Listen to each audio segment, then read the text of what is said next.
Alright, so I have taken it upon myself to talk about each Warframe in its in detail, like in its usefulness from start to finish.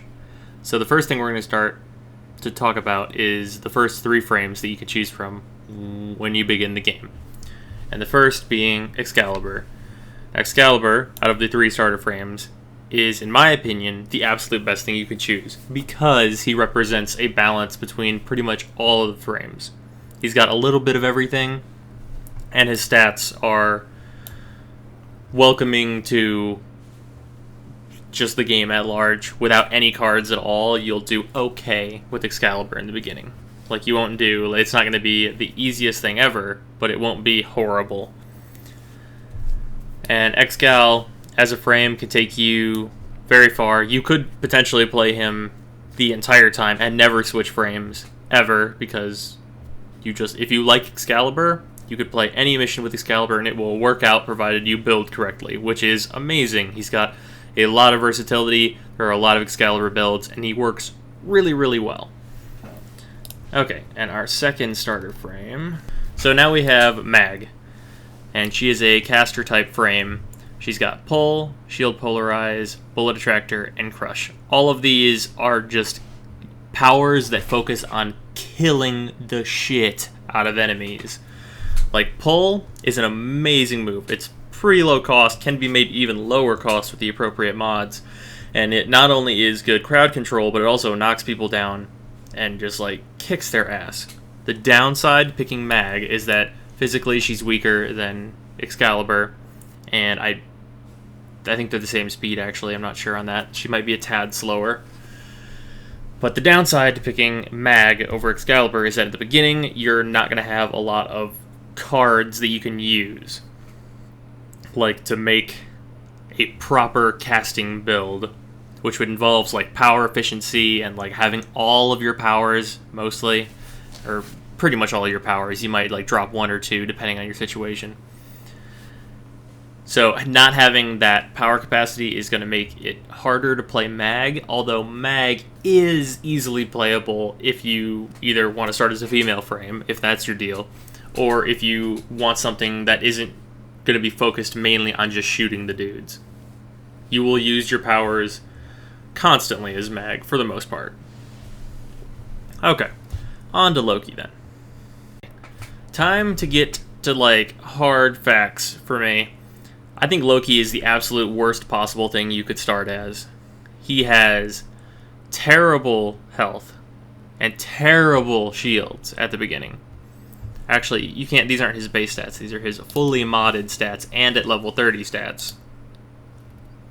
Damn it, that's my other build. There we go. Okay. So at level 30, he's going to have his shields and health at 225, which is incredibly low. Like bottom of the barrel low. The things that make Loki good, really good, because Loki is one of like the best frames in the entire game, is one, Decoy, which is a distraction, which means they're not going to be shooting you, and you can just shoot them as long as they're distracted by Decoy. Decoy fizzles out in later game, so you're going to have to use it as much as possible in the early game. Invisibility, always amazing. It lasts a decent amount of time, and you are completely untargetable while it's happening. You can still take damage from AoEs and Crossfire, but no enemy will look at you. It is very, very good. Switch Teleport synergizes really well with Decoy to get you to high places, because you can decoy and then switch with it. Other than that, Switch Teleport is just okay if an enemy is really in a place you need to be right now. Radial Disarm takes the cake as one of the most useful skills in the game.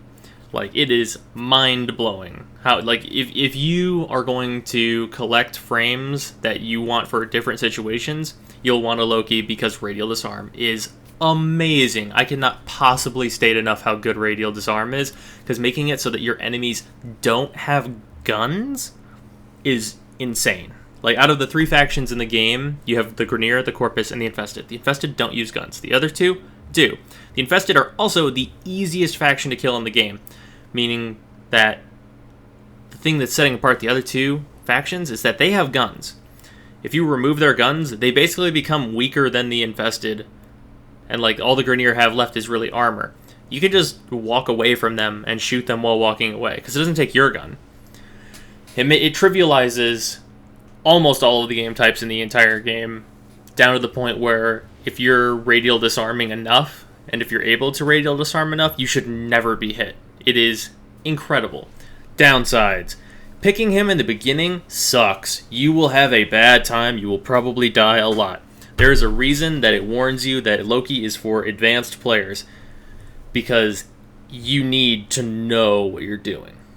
If you can get shot like twice and you're on the floor.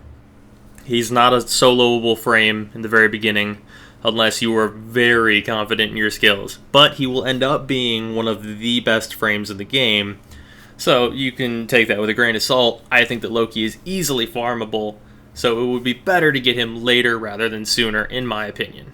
Okay, now, let's say you've already picked one of these three, and you're going to deal with it however you will. I have 2 suggestions for you.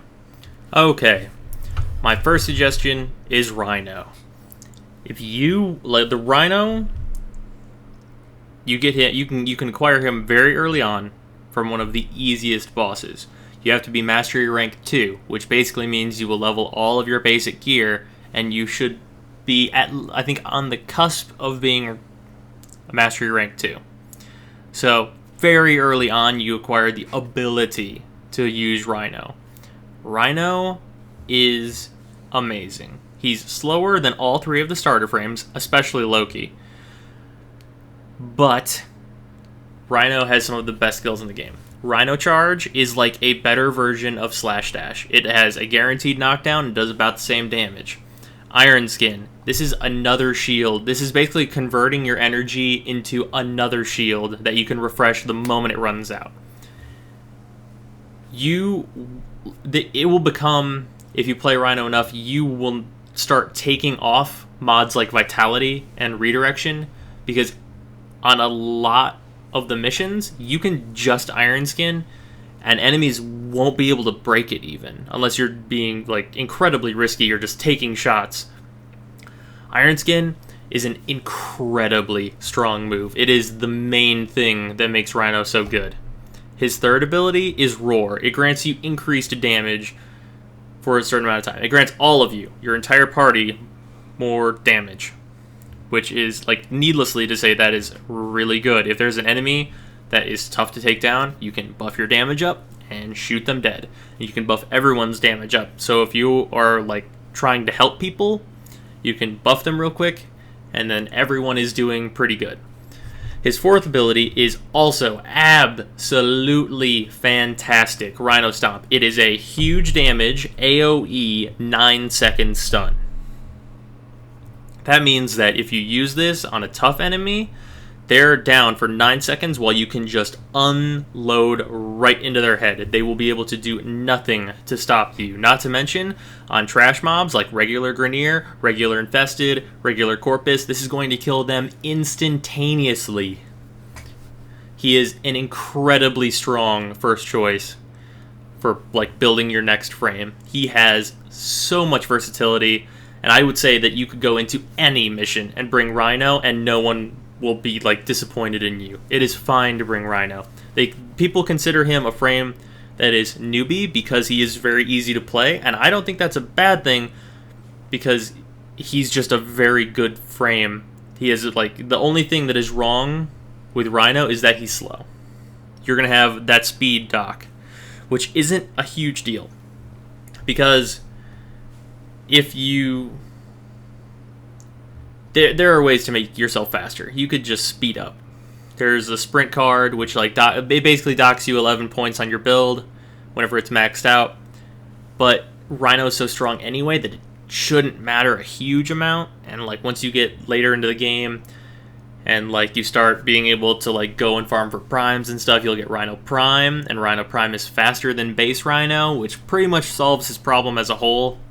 And it's just really, really good. Okay, that's my first suggestion.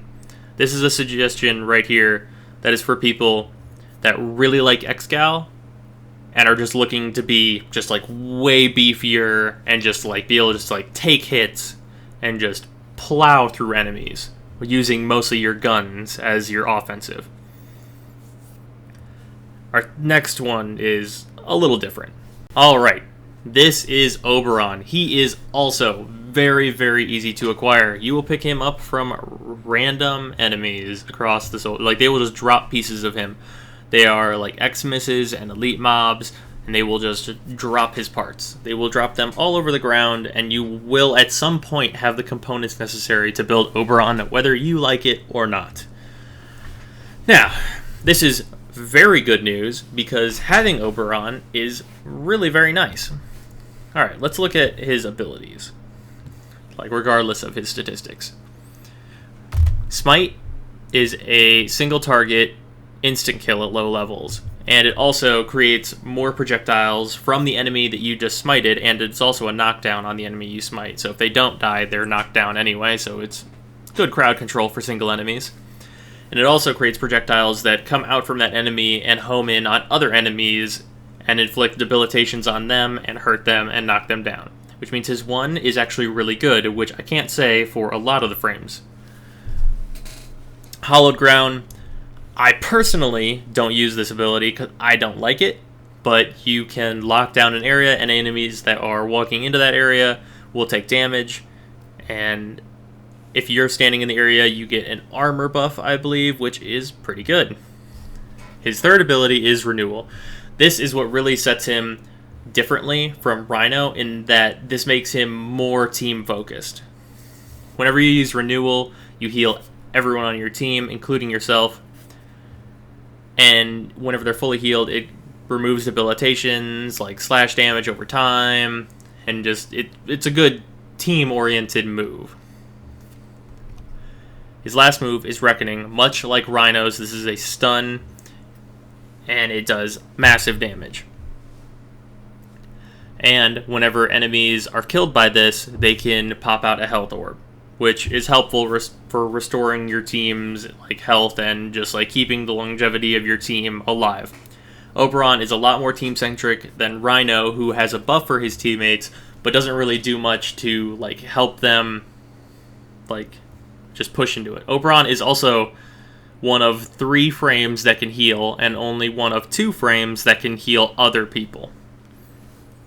So, he is a very solid, easy to acquire choice for a next frame, and I think that it's very good to have one on your team. Okay, the first elemental frame that we have is Ember. She is fire-based, so if you like to use fire, you're probably going to go for Ember. And she has a good energy pool, decent shields and health, and her armor is quite lacking, but armor is you can really fudge your armor and it's not a huge deal. But her powers, her 1, Fireball. This is, how do I put this? I think it's completely useless. I don't like Fireball.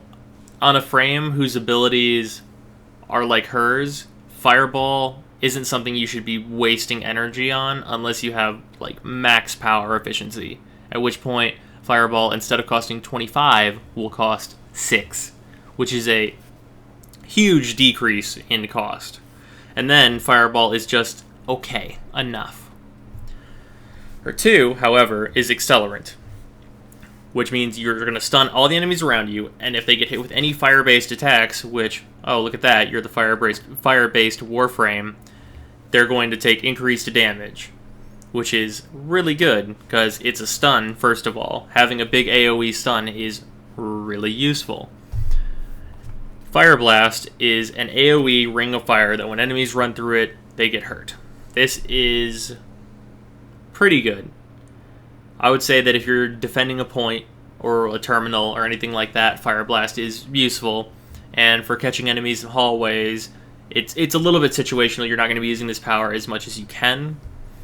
But her last power, World on Fire, literally makes you a beacon of flame, basically. You will become a moving AoE that is centered around you, where everything is constantly taking damage around you. And like there's pillars of flame exploding out of the ground. It's very flashy and also highly damaging. The downsides to World on Fire are that it is your ultimate, and it costs a pretty decent chunk of energy. So you're going to build around probably keeping World on Fire going as long as possible, because this will just burn right through trash mobs. They will die instantly, up to a certain point. The downsides to Ember as a whole is that fire damage is very, very good, specifically against Infested. The unfortunate thing about that, and Ember used to be much, much better before Damage 2.0, is that fire damage is only incredibly good on Infested. So you have the problem of the other two factions being more dangerous, and you're going to be doing less damage to them, and doing less damage to them is going to compound over time to make you not really scale as high as frames that are either not using a specific element or are using an element that is better against those two factions. Like Mag, for example.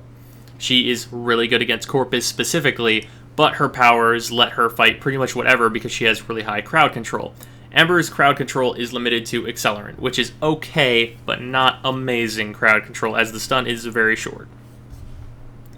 So, I would recommend Ember to someone who likes fire. That is really, that's about the extent of where I'm going to take my suggestions on Ember, because right now I think that she's lacking and that she could be better.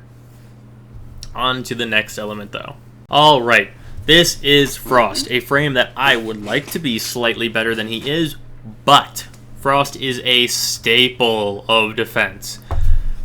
And before going into any of his other powers, I need to go into Snow Globe, because Snow Globe is almost essential on defense. It is a orb of... It's an ice shield around you. It is a big ice shield around you. Snow Globe can be destroyed, but at lower levels, it is highly unlikely that will ever happen. And any enemies that enter your Snow Globe will be slowed down considerably. This can be used on bosses where you just run up to them and put the Snow Globe around them, and they are incredibly slow inside, which is a huge benefit for you. And Snow Globe is very versatile, considering how limited it will seem at first. And you can modify how large the Snow Globe is with mods, and it is an incredible skill. It is very, very useful. It used to be even better, but I think they've struck somewhat of a good balance with Snow Globe. Even though the amount of Frost players has declined slightly, I still think that he is a good frame. Okay, let's look at his other three powers real quick. Freeze, a frigid energy blast that freezes targets in their tracks. Now, a thing that this does not tell you is that you will freeze an enemy, and if they take any damage that is not shield damage, they will become unfrozen. That is the one thing that makes this power not great. If you're by yourself and you just want to freeze a tough enemy really quick, it's great. Fantastic. You will keep that enemy out of the battle for like 12 seconds. It is a very, very good power for that, soloing. In a group, you're not going to really be able to control your teammates unless you have incredibly good coordination, which is not going to happen very often. But Freeze as a solo and for very specific situations like certain boss fights is really good. Ice Wave. Ice Wave does good damage, and it is a line of spikes that hurt enemies. In early to mid levels, if you can catch enemies in a hallway, this will just kill all of them, which is really good. There's not really a whole lot to say about Ice Wave other than that. It's just a good power to have. It's pretty good until until enemies are like level 35 plus. I'd say that it's a pretty good power. It will kill trash enemy mobs very easily, especially Corpus because of the cold type damage. Alright, Avalanche. Avalanche is a really good ultimate. It is a bit lacking on range. That is easily fixed by mods that you will probably already be using because of Snow Globe. Now, the amazing thing about Avalanche is that it freezes enemies solid first, which means while you're casting it, all the enemies that you are about to kill, most likely, are going to be frozen. So while you're casting it, you're pretty much totally safe. It does really high damage, and if you're fighting enemies with shields, a la Corpus or Grineer special type units, it will do tons of damage. I don't think there is a normal enemy under level 60 that will have their shield still on whenever you're done casting this. It is a really good ability. Not to mention, while they're being frozen while you're charging it up, your teammates can potentially wipe out these tough enemies. And I believe if they do survive that they are knocked down, which is also very good. Casting this from inside Snow Globe, enemies are not going to get anywhere near you. Frost's whole thing is like locking down areas and keeping people where he wants them to stay and be. He's very good at that. Also, if you like ice, there you go. Here's Frost. Hello, this is for you. He is, in my opinion, much better than Ember in terms of the elemental frames. Now, Frost has the exact same problem Rhino does. Frost is really slow. Him and Rhino are the slowest frames. If you have just come off of using Loki or a similarly fast frame, you are going to feel like a slug. But his power sort of outweighs that. The times that this isn't outweighed is whenever allies, easy to get that one confused sometimes, when allies are rushing ahead and killing everything before you can get there, which is unfortunate, but it happens. And if you're a Frost player, you'll probably end up having to get used to that. But Frost is really good, in my opinion. Next. Alright, now we're on to electric damage. Volt is... I think Volt is probably the frame that is the closest to the versatility of Excalibur, in that he has a lot of things going for him. His shields and health are pretty damn good, and he's got a lot of powers that are all pretty different.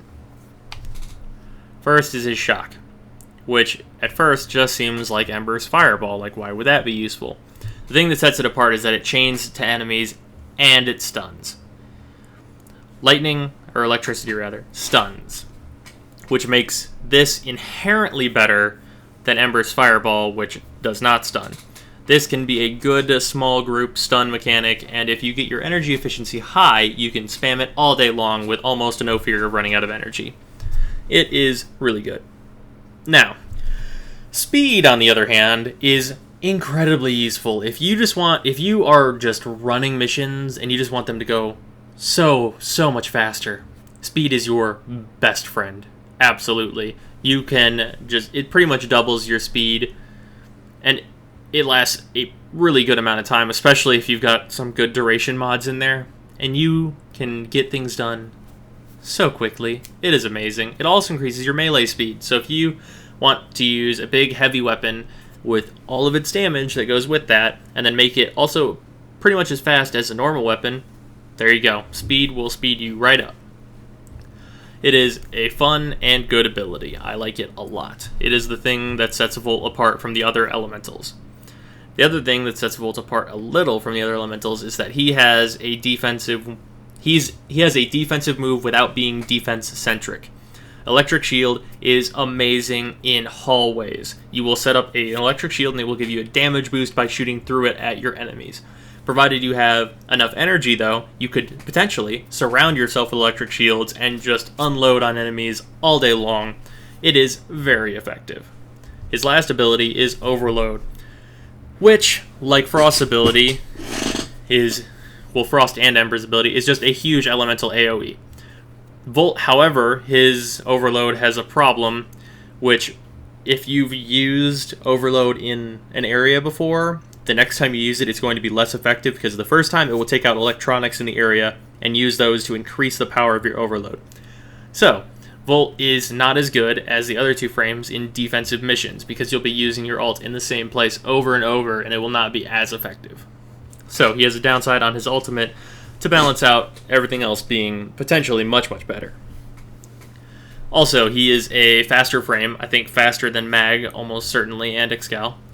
And his shields and health are both quite good. He's pretty hardy.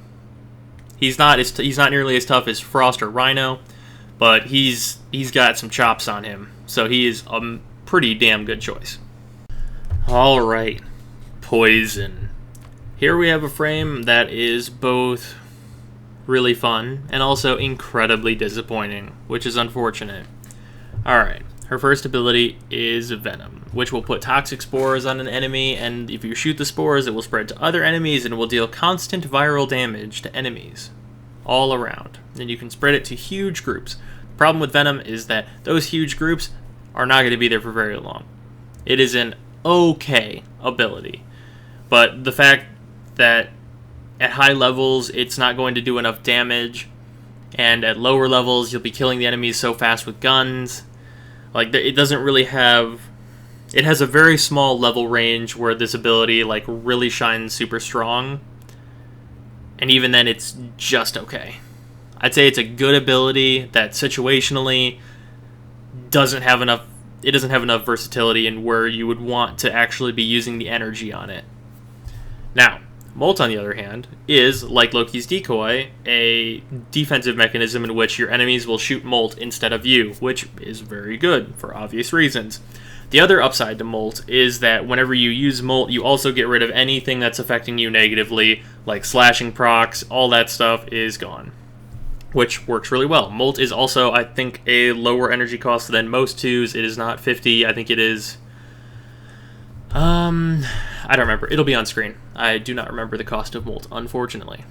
Okay, Contagion. Contagion's totally useless. I'm really sorry. This ability, unless you're like going melee heavy with Saren, which I couldn't possibly understand your reasoning for doing so, Contagion is just a garbage ability that I think is awful. That's just my opinion on Contagion. I'm sure there's a build that utilizes it just fine, but I think it's completely useless. Alright. On to something more optimistic. Miasma. Miasma is a very high damage ability that has really short range for being an AoE. And I mean really short. I think it's pretty damn small. It is a small AoE. Not as big as you'd like it at the very least. However, since you're a poison frame, Miasma as an AoE is probably the best thing to kill Grineer with, because it does a lot of damage to clone flesh. And is also pretty good against Corpus because their flesh is also weak against poison, I believe. And Infested, well, they're infested, so it's an AoE, and Infested will die to it. So that's pretty good. Now, things that Saren has to kind of make up for her somewhat lacking abilities. She has a pretty damn good shield, considering she has a normal power threshold. It's not lowered or anything like that. She has pretty good armor. 155, that's not bad. Actually, let me make sure that's not enhanced by anything. That seems like it is. Oh, I guess it's not. I guess that got buffed at some point? Yeah, alright, well, there you go. Fantastic. She's got a ton of armor, considering I didn't think she had that much. And she gets 450 health, which I believe she has the highest... if she doesn't have the highest health whenever she's level 30, she's right in line to have it. Or she's tied. I think she might be tied with another frame. Yeah, that's the end of the elemental frames. The elemental frames all have their place. What their place is either more or less useful depending on the frame that you're looking at. I'd say all 4 of the elemental frames are completely usable. They are fine. They have situations where they will not do very well, but they have a lot of situations where they do really well. So they're pretty good all in all. Now we have a category of other that includes the rest of the frames. Alright, the first of the other frames is in... He's special. Ashe, in my opinion, has a very special place as the frame that is the best at going solo. If you're going to go solo, Ashe has a varied kit that is really useful. Like, all of his stuff is really useful. He's got Shuriken, which is one of the best ones in the game. It does really good damage, like, incredibly good. And I think he throws 3 Shuriken. It ends up doing, like, 1,500 damage. For a 1, that is unheard of, and is pretty damn good. His 2, Smokescreen, is invisibility and a stun, which, I mean, you go invisible and you stun. That's really good. Like, that goes without saying that is a damn good power. There's not a whole lot to say about it, but it's damn good. He's got Teleport, which will send enemies, as it says here, vulnerable to finishers. With an appropriate melee weapon, that becomes basically a choose who you want to kill, teleport to them, and kill them. And speaking of teleporting to them and killing them, you've got Bladestorm, where Ashe creates 2 clones of himself and can mark up to 18 targets until insanely high-level enemies will simply kill every single person you marked. It does, I think, somewhere in the range of 2,000 to 3,000 damage that cannot be reduced by anything. It's finisher-type damage, which is a special damage type that only 2 Warframe powers in the game have. It's basically true damage. It is incredibly powerful. And you're invincible while using it, so it's insane. It is absolutely nuts. It murders, like, just indiscriminately killing everything. There's almost nothing that can survive it in a reasonable level range. Now, to complement this, Ashe has good speed, good armor, and good health and shields. And he's got the normal power pull, so he's not taking any damage there either.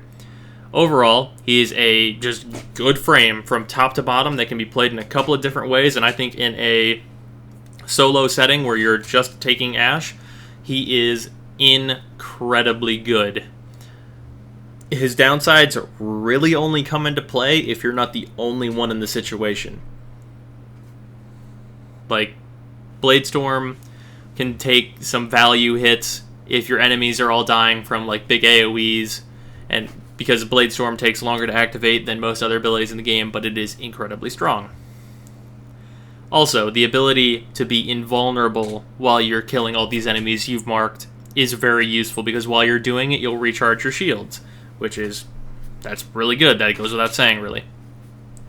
Ashe, overall, as a frame, is really good. I don't see a lot of people playing him, which I hope means that it's just a lot of people going solo as him. Because he is, as a solo frame, really good. As a party frame, still at least decent. I'd say he's above average. Okay. On to something more disappointing. Okay. Alright, this one's the runt. This is the runt of the entire Warframe litter. I hate Banshee. I can't stand Banshee. I think that Banshee is absolutely terrible. I don't think Banshee has any redeeming qualities. She has low health, low shields, low armor. She has above average power, I guess. She has caster power.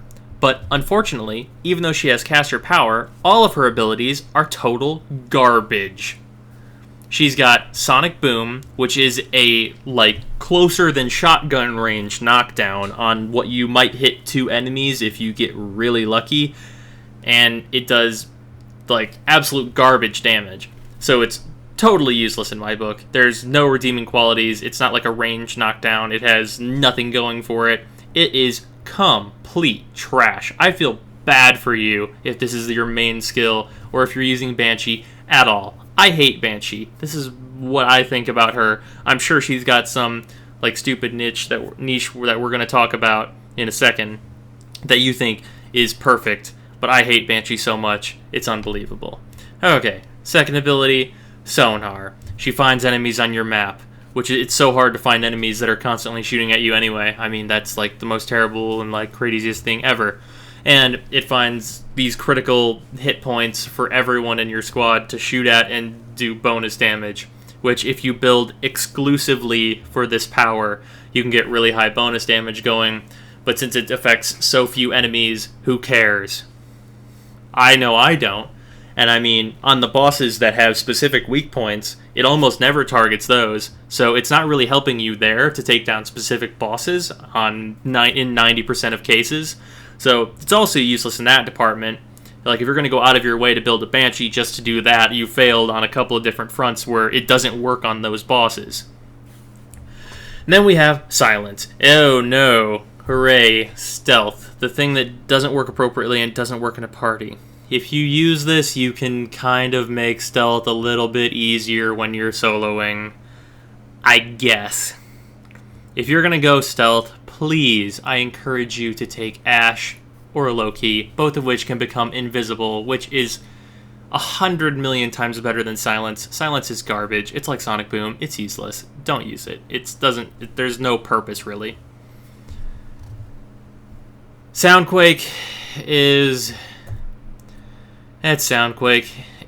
It's not a power that I consider useful for what you have to do to use it, which is basically lock yourself down in place and constantly spend energy on this AoE that doesn't start like large enough that you won't just be shot from outside of its range, and also doesn't do enough damage to kill enemies the moment they come into it.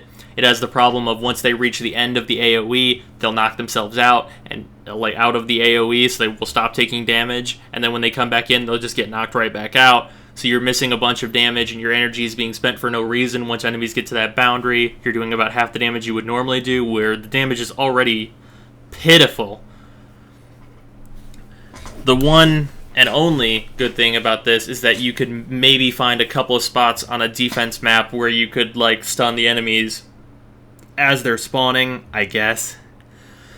All in all, I don't like anything about this frame. I think this frame... It is unfortunate for me that I built this frame. I don't like her at all.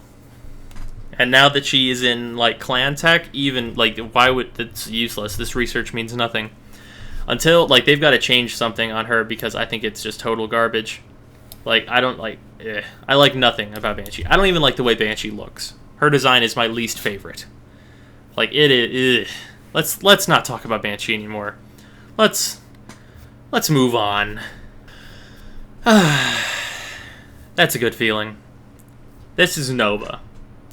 Nova is one of the best frames in the game, in that she has some of the best powers in the game. She's also the community warframe, so she's got that little special thing going for her.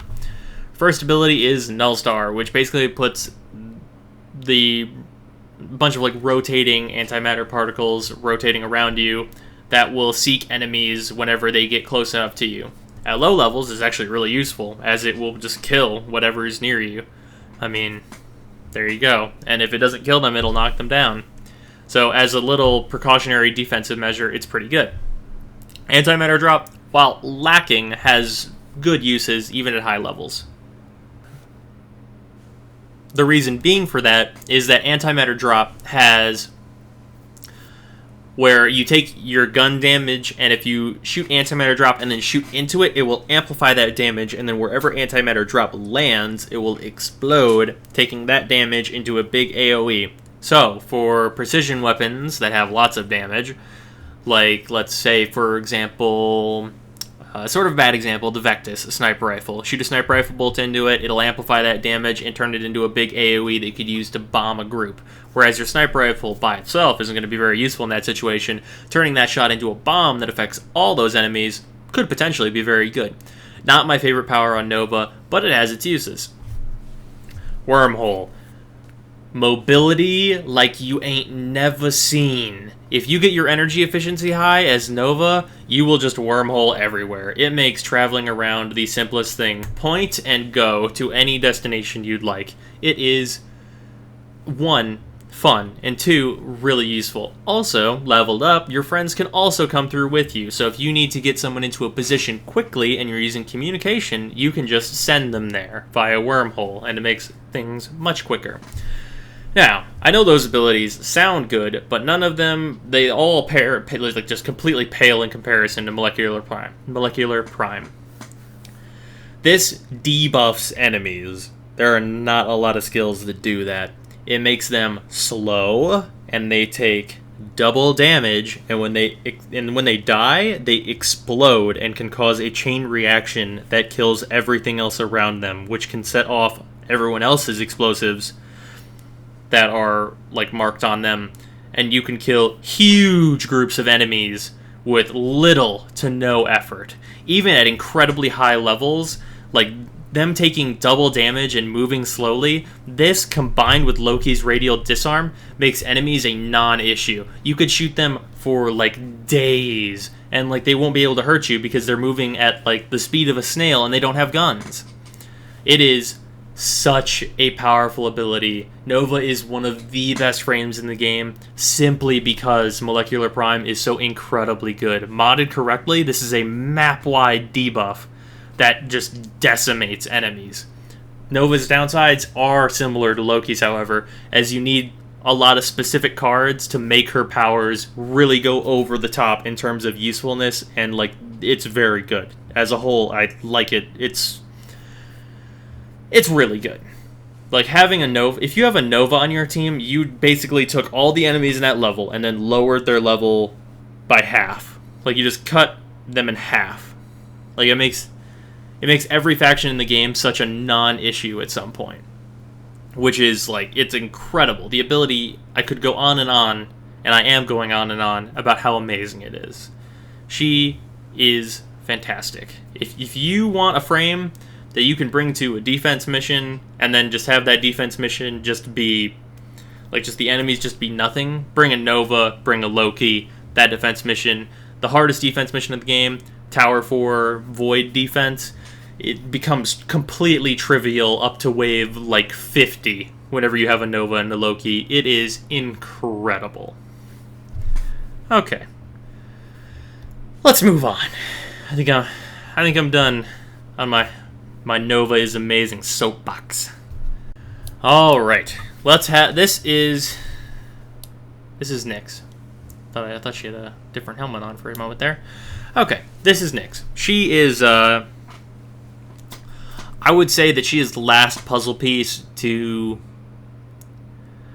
the core defense team, which is Frost, Loki, Nyx, and Nova. Those four in a defense team make defenses really, really simple. And Nyx is also a fun frame that has a problem that is both really... She has a really terrible downside that is also not really a downside at all. Which is to say that her powers only really work whenever the enemies you're fighting are incredibly strong. So let's take a look at those. Mind control. You take an enemy that you want that isn't a boss, and they're under your control now. They're on your side for as long as mind control lasts. It can only be one enemy at a time, but if you take the right enemy, like let's say a Grineer Bombard, which is a rocket launcher wielding, that single Bombard by itself, positioned correctly whenever you mind control it, can take out an entire squad of Grineer on its own, which makes the mind control a really, really huge value for its cost. And also, just having another enemy to take shots, or another ally rather, just to take shots for you and be a distraction, is really good. And unlike Molt and Decoy, it's a decoy that shoots back. And if you take the right enemy, it shoots back hard. Okay. Psychic Bolts. Psychic Bolts are unfortunate, but also they're nice to have. Psychic Bolts are basically used for killing trash mobs. In lower level areas, if you've got all four of your abilities on, Psychic Bolts is what you would use to kill enemies that you would consider just trash. Which is to say, like, not a huge group, just a couple of guys that are just, up to no good, trying to make trouble in your neighborhood, and you just Psychic Bolt them right down, and they're no longer a problem.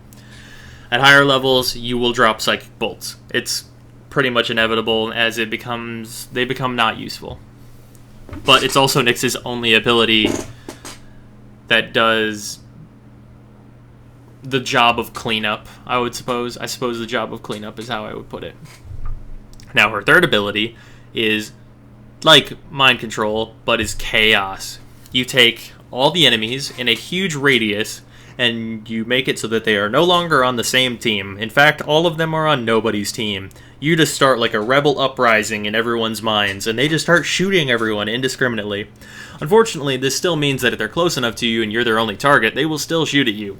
But it disrupts all, like if it's a huge group of enemies, now they are suddenly all not friends, and they will shoot each other to death. Chaos has a very respectable time, and its AoE can be made large enough very easily to be really useful. The Chaos is the core reason why Nyx is in the team of characters that would go into a defense mission, because you can potentially make everyone on the map fight each other to death while they don't have gun. Like, you basically start fight night. You're like, alright, nobody's friends. Everybody put down your guns and hit each other in the face. Also, you're all taking double damage, so everyone hit each other in the face really hard. Meanwhile, Frost is sitting at your defense objective with a shield around it, so anyone that does come close without a gun is going to get shot before they get close enough to do anything. It's very, very effective. And that's only her third power. You'd think that'd be an ultimate, but not. Okay. Nyx's last ability is Absorb, which is a power that has infinite scaling, meaning the more damage that you take while you're in Absorb and you don't actually take it, you just take it and basically compress it down and then explode it out into a pretty large radius where you've amplified the damage into a big AoE. While this is only, I'd say compared to Chaos, this is mildly useful. It's a very fun ability, and it can get you out of a lot of sticky situations. Because it's a power that doesn't have a set duration, if you've got the energy for it, you could just sit in it until you know you've got enough damage to kill everything around you, and then just blow it up and kill everyone. It also makes you a huge distraction that's actually not taking any damage, so you have a large distraction factor on your hands, which is really nice. All in all, Nyx is a good frame that I like a lot. She's specifically good in defense. Her mobility could be better, but she's a good frame. She has really the only one major flaw in that she's not good at fighting weak enemies, which is a really strange flaw to have, but she doesn't really have much to do against weak enemies because Absorb requires that you take damage either from your friends to shoot you for a little bit to unleash it, or that your enemies are strong enough to even kill each other in a decent amount of time with Chaos, or that you can take control of a strong opponent. So if you've just got a bunch of weak, shitty enemies, she becomes less useful, which is strange, but that's how it does. Okay. Alright, let's move on to the other frame that I don't like. This is Necros. I dislike Necros. I dislike Necros for the wrong reasons. One second, sorry. I dislike Necros for the wrong reasons, because I like his abilities. I just think that they could be tweaked to make Necros more fun. So let's go over them. Soul Punch is it's a decent one. I'd say it's okay. That if your enemies are lined up, it will do pretty alright damage to the line of them. It's okay. I think it could do more damage, considering how situational its multi-enemy hit is. If it did about 1,000 damage, I'd say it's right in range to be a pretty damn good, like, strong tier ability. I would like that a lot, right? As it stands, I believe it does about 500, which is not enough for me. Terrify. Terrify is okay. It has problems in that whenever you use Terrify, it has a set number of enemies that it can affect, so if there's a huge group around you, you won't scare all of them, and they will still shoot you right in your face, which is not good. That's actually very bad. Having them shoot you is not a fun time, and I wish it was just an AoE where the enemies in it were now scared and running. But also, them being scared and running gives you the problem of them ducking around corners, and it becomes like hard to chase everybody down and like kill them while they're scared, which kind of sucks.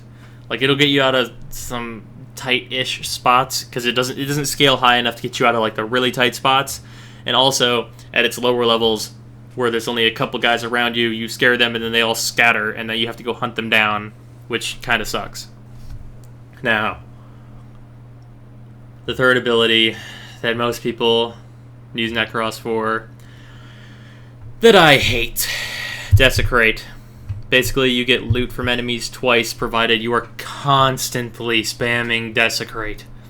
I hate this. It should be a toggleable aura that Necros puts on, because in survival missions where the use for this is that you get more air to continue the survival mission because there aren't enough enemies to do that already, because survival missions have problems.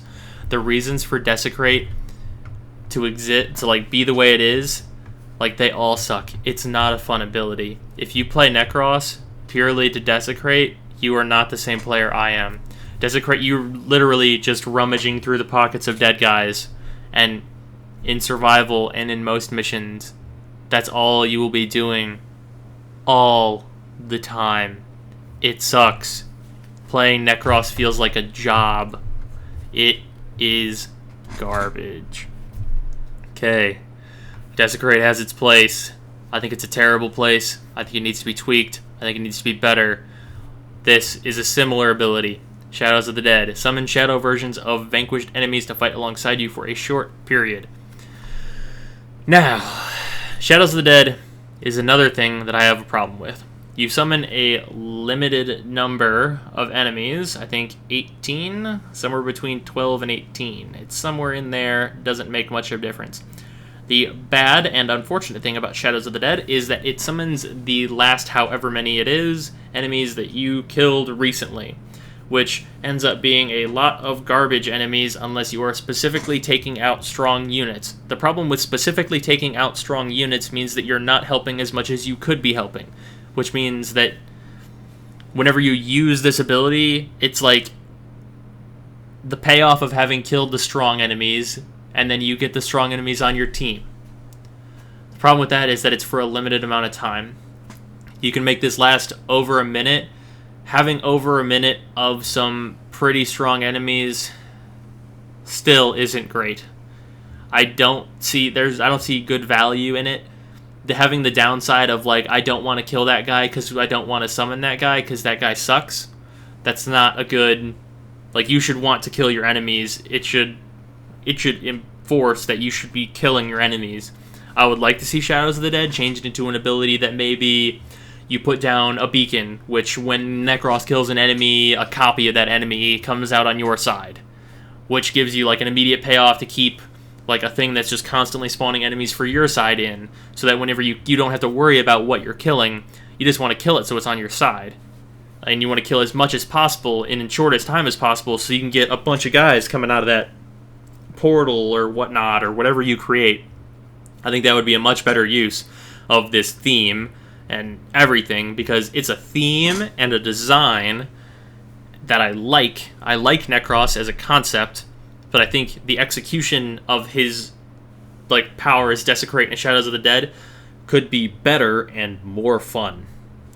Like, if you like Necros, that's fine. I'm not going to say that Necros is like totally trash or whatever, but he could be tweaked to be so much better and so much more fun, and he just feels like a job right now, and that's what my opinion is on him. Also, for the payoff of having a frame that is okay, going and fighting ostensibly one of the hardest bosses in the game doesn't seem worth it, and he just, he feels like a job. I don't like him. I dislike him, but he's okay. Similar to Necros, we've got Hydroid, who is one of the newer frames. He has good overall stats, I'd say. And he's got good overall powers, I'd say. Starting with Tempest Barrage, which is an AoE, bunch of knockdown, like, it's an airstrike that has knockdown attached to it that does okay damage, but it's mostly the knockdown you're looking for. And you can set it wherever you'd like. It's pretty good. Set it in front of a group, knock a bunch of dudes down. It's alright. It's pretty alright. I like it. Tidal Surge. Much like Slash Dash, it turns you invincible and you rush forward. This has the added benefit of knocking enemies down that you take and just taking them up with you and then putting them all in a pile, basically. Which is really good. Better than even Rhino Charge, I'd say. It's also very neat because you become water and it's got a nice visual effect to it. I like it quite a bit. Undertow. Undertow is both good, both bad. At higher levels, I don't think it does enough damage. At lower levels, it's actually quite nice for locking down an area because enemies will come up to you and then just basically drown and die. Undertow is also useful as a temporary invincibility where you will undertow and then let your shields recharge and then come out of it. And any enemies that you take down into it, whenever you exit it, will come back up and be knocked down, so they'll be right there, so that you can just murder them at your leisure. His last ability, Tentacle Swarm, is basically summoning the Kraken. It's also the other, I believe that's Undertow, actually. Undertow also does finisher damage, so it's doing basically true damage. Tentacle Swarm, however, is a big crowd control with decent damage. It summons tentacles that pick up enemies and slap and slam them and just covers hallways, and it's pretty nuts. Learning how to use Tentacle Swarm when it's appropriate to make sure the tentacles come up in the right place is a little tricky, but it does pretty good damage, and it's got crowd control elements. It's not bad. Hydroid's very unfortunate problem is that for how pretty good he is, he comes from the hardest boss to get to. Which means that, in my opinion, farming for the things to get to that boss, and then having to run that boss without a guarantee of getting the parts you need from that boss, heck, is the boss, I should just say. It is too much work for, unless you really like Hydroid's pirate theme and him being a water-based frame. I don't think that the work that you will put into getting Hydroid will be enough of a payoff for Hydroid being what Hydroid is. Which, Hydroid is a good frame that doesn't really have a lot going for him. He's got a good kit. Everything in his kit is pretty useful, but nothing shines above anything any other frames really got. And his difficulty to get knocks him down a couple notches from a lot of other frames, which is unfortunate, because I like Hydroid. But that's unfortunately how I have to feel about him. This is Valkyr, my personal favorite frame, that also has problems. But I really like her, so keep that in your mind, as I am a little bit biased since she is my favorite frame theme. Okay. First of all, she has the most armor out of any frame, starting at 300. 300 armor will give you 50% damage reduction on health, which means that she's tough. She can take a damn hit, and she will survive and brush that shit right off. It will not matter. Fortunately, she has the lowest shields in the game, which is complimented, which is not complimented. Her shields are not a compliment. Her shields are very low, which is okay, because her health is incredibly high, which her armor complements the health, giving her the highest technical health pool with her armor in the game. Meaning that she's tough. She is really hard to take down just based on her stats. She is a melee-focused frame who will get in close and just rip shit apart. She's got Rip Line, which is an incredible movement skill. Getting up to high places, just Spider-Man your shit right up on there. You can just do whatever you'd like in terms of platforming around. You can use Rip Line again in midair to change directions, and it's a fun thing to use that in certain areas and maps becomes very, very useful. Her second ability, Warcry, which is a tad worse, I'd say, but it's a buff, and it's a buff that she can use quite effectively. She boosts her attack melee speed and her armor, which means she'll be taking even less damage whenever she's got this going, and she'll be attacking even faster with melee weapons, which is very desirable in the position that she's in. It can also be used in conjunction with one of her other abilities for some devastating quick damage. Now, her third ability is Paralysis, which is a short-range stun that's based on it's based on what your current shields are. It's a very weird power, because it's based on your shields, but your shields are the lowest thing you have. So, if you've taken a little bit of damage, Paralysis, if you're damaged into your health, it becomes pretty much completely useless. It sets enemies up for finishers and counters, which is okay, not great. It seems kind of out of the loop in her other abilities, but it's got its uses, and it's flashy, so I guess it's okay. It's fine. It's just not great. Hysteria, on the other hand, Hysteria has a few problems, but otherwise it is madness. You will stop using your normal weapons, and it will take your melee weapon and convert a bunch of its stats and start using Valkyr's energy claws, which do massive damage and have high critical. You also, while in Hysteria, are completely invincible. I use a build on Valkyr where you are constantly in Hysteria, so you will never die. Dying as Valkyr generally implies that Stalker has shown up and has made it so that Hysteria is not a thing that you can use against him. Other than that, Hysteria doesn't have any weaknesses. You're not going to lose any fights by using Hysteria. There are also a couple fights, unfortunately, that you will not win by using Hysteria. Specifically, a few boss fights. Bosses that have either specific weak points that you might not be able to reach with Hysteria, you won't be able to damage them. They won't be able to damage you because you're in Hysteria, but you also will not be able to hurt them, which is highly unfortunate that you don't have the option of using Hysteria on all the bosses in the game.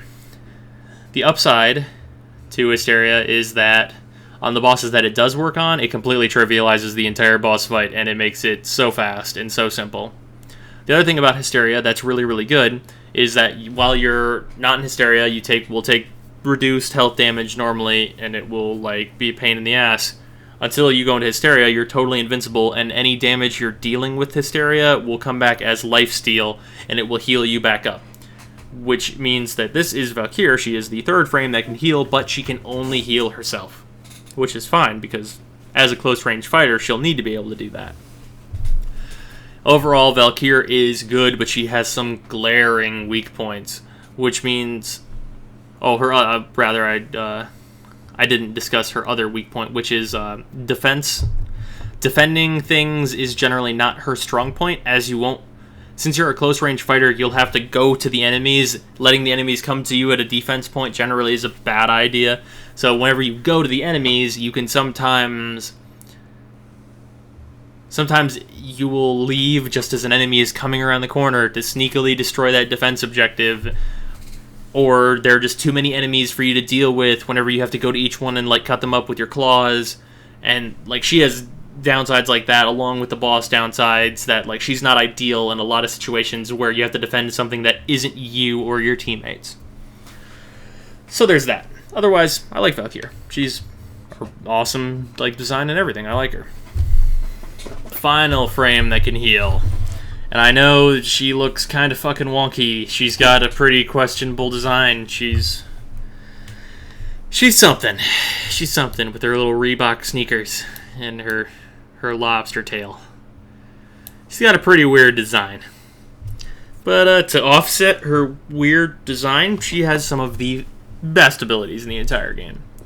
Her one is a rising stun that will take an enemy, they'll just lift an enemy up, and anyone on your team that's shooting them will now gain health for shooting them. So it's a heal that is also combined with a stun.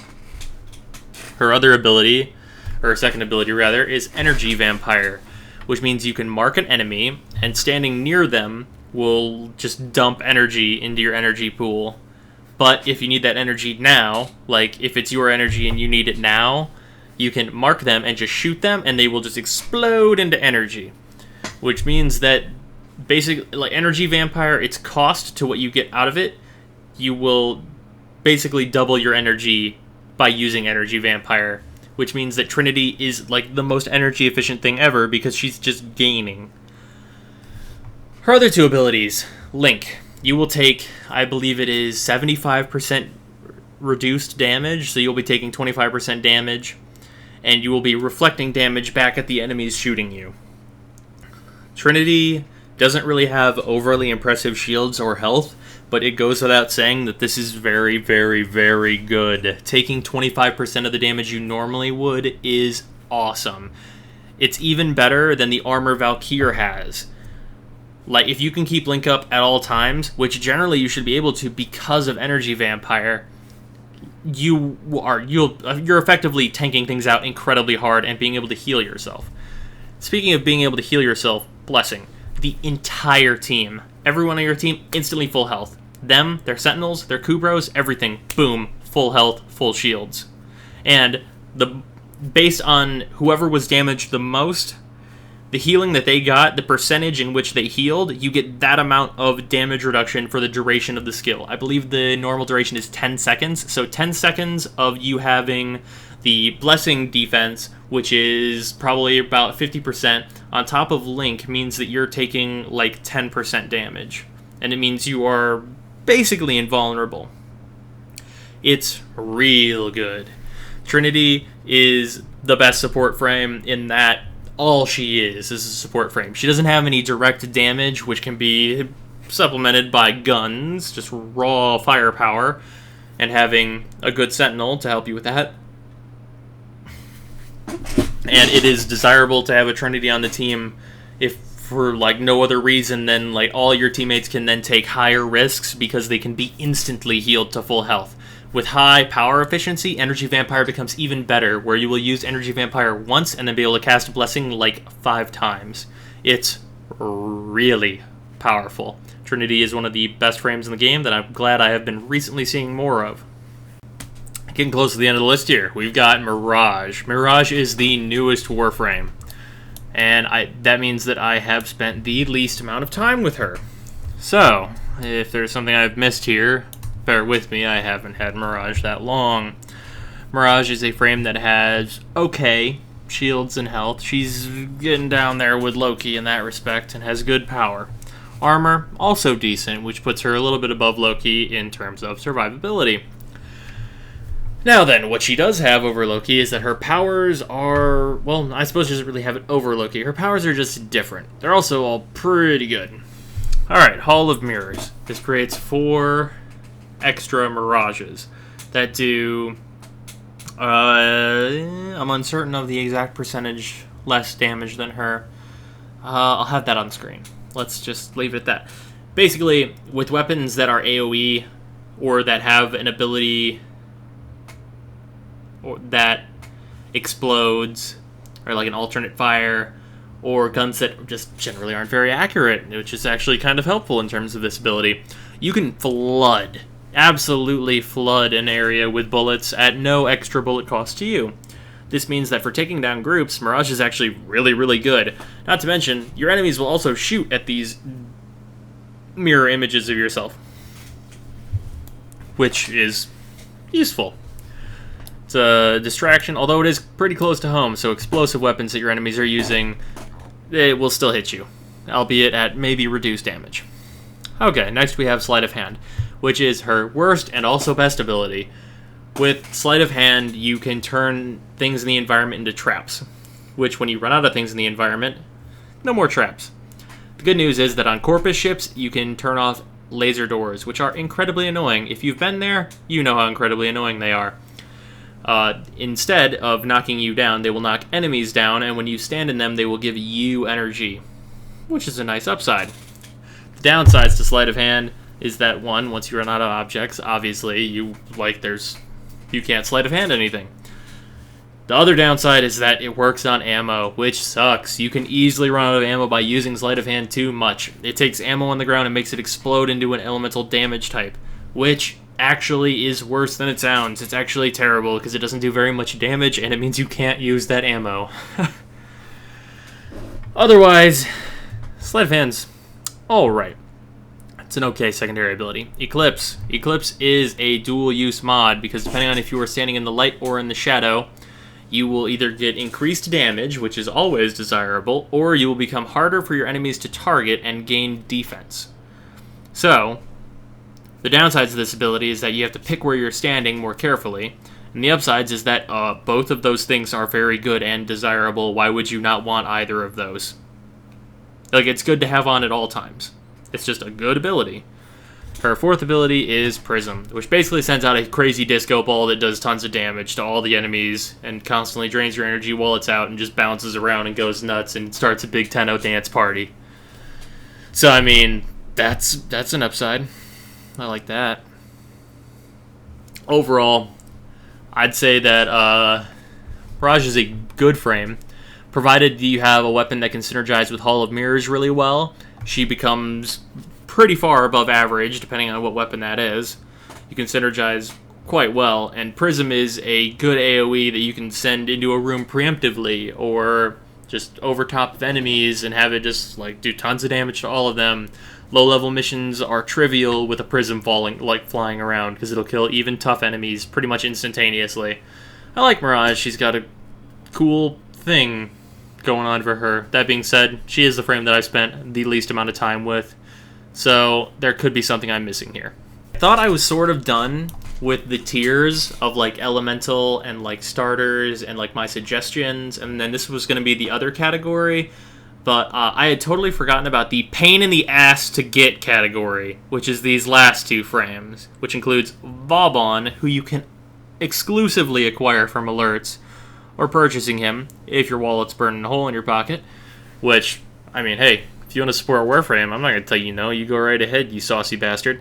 Alright, so Vauban is pretty damn strong.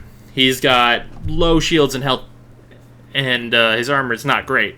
So he's pretty squishy, but he's also got speed on his side. He's a faster than usual frame, and his abilities, specifically his 3 and 4, are like some of the best CC in the entire game. His 1, early game, you can set up a bunch of Teslas, and they will just guard entire hallways, and they will just zap enemies to death. Later in the game, it becomes less useful, but they're still really fun, and you can hook a bunch of them to a friend, and then he can just run in and then just act like Thor and just strike people down with your crazy lightning balls. 2, his bounce is a griefing move. I'm gonna get right down to what it really is. It's for griefing. If you just want to like mess with your friends and put like a bounce platform on them so that they bounce all over, hey, that's your prerogative. Bounce is also sort of useful for getting up to certain areas, but you can wall run to them 99% of the time. But bounce is, it's, if you want to troll a guy, here you go, here's a bounce. Have that. Put that in your pocket. Enjoy that. Bastille, on the other hand, is not for trolling.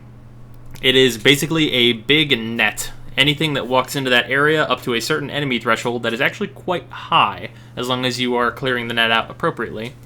It means that you can essentially cut off a hallway and basically like stem up the flow of enemies who are all just getting caught in Bastille as they try and enter the hallway, and then have another frame come along and just AoE their shit and burn everyone to the ground, like Ember, for example.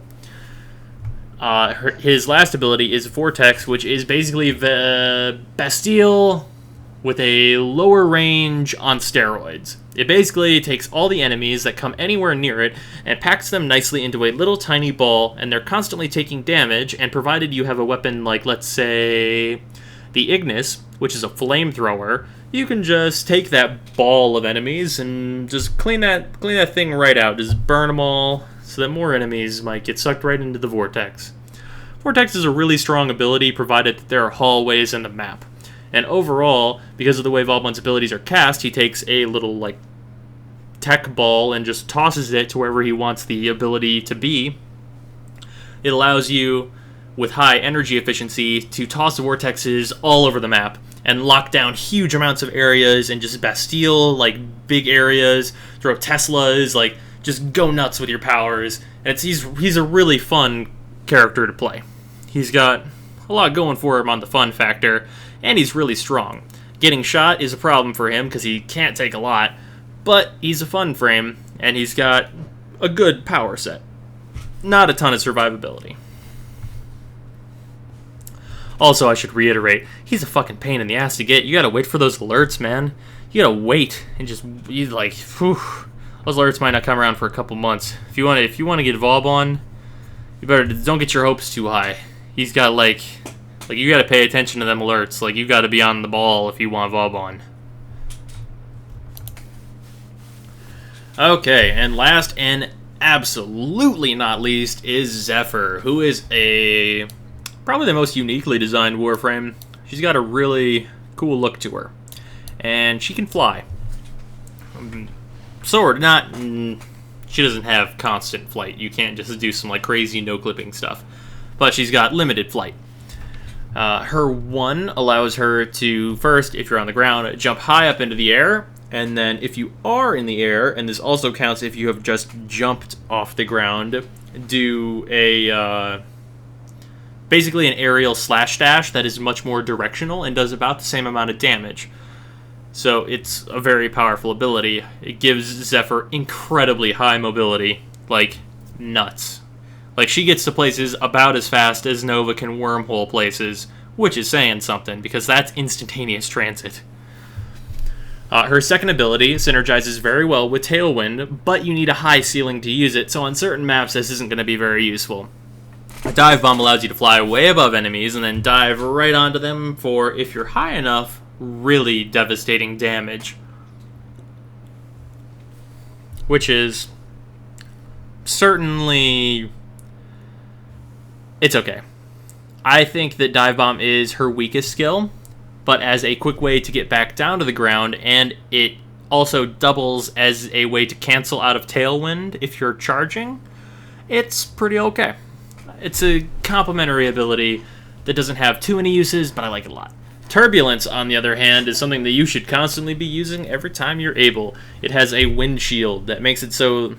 wind shield. Oh boy. That one's getting me. Okay.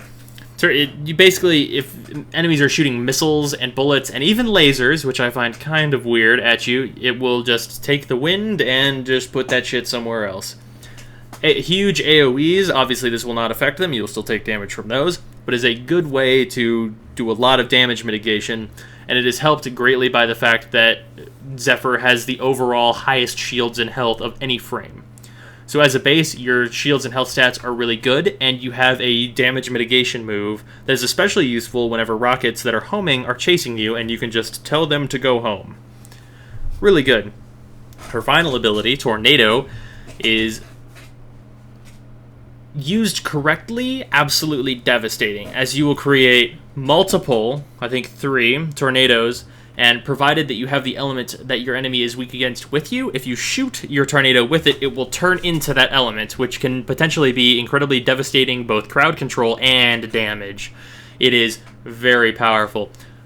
Partial downside, but not entirely, of Tornado is that if there are items in a tornado, it will just launch them everywhere, which can make things a little bit hard to find, but that can be mitigated by using the appropriate Sentinel. Overall, I think Zephyr is really fun. Definitely that, and statistically, she's one of the best frames. She's got good CC, a defensive move, and her Tailwind gives her great mobility. So, combined with appropriate weaponry, very, very strong frame. I think that about wraps it up.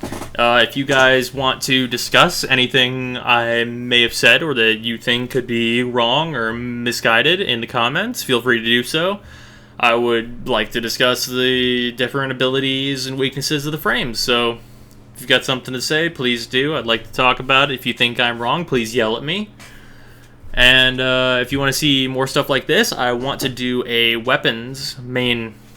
they will be separate. I want to do a video similar to this that discusses some of the popular weapons and why you would use one way and why you would not use one for certain things. So if you liked this, please comment. Hey, if you want to stick around, maybe subscribe a little bit or check out some of my other videos. I got playthroughs and stuff. Go look at that stuff. I don't know. You do what you do.